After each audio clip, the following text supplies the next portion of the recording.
Let's talk about factoring trinomials that are in this form. So a trinomial is a mathematical expression that has three terms. So this is a trinomial.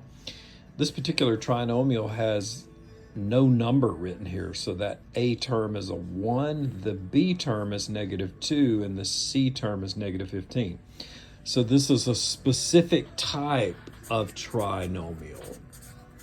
It's the easiest kind of trinomial to factor. So we're going to just put two sets of parentheses down like that.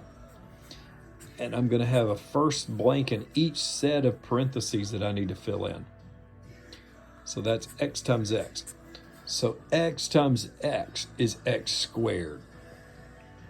And so now the hard part is filling in this next set of parentheses, but even that's not too hard.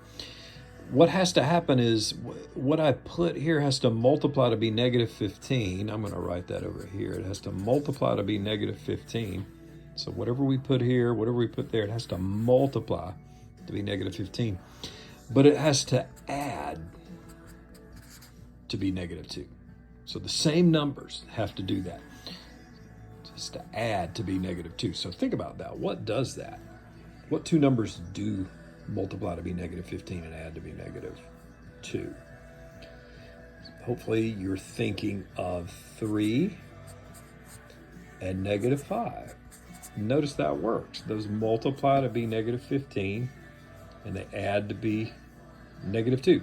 So I'm going to come over here and write +3 because of that 3, and then I'm going to write -5 because of the -5 over here.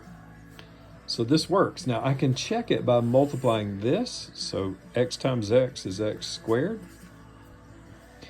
And x times -5 is -5x. And 3 times x is 3x. And 3 times -5 is -15.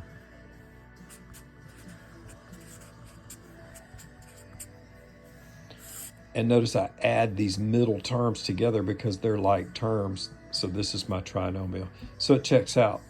So you multiply x times x to get x squared, x times -5 to be -5x, 3 times x to be 3x, and 3 times -5 to be -15. You add these like terms together, ta-da!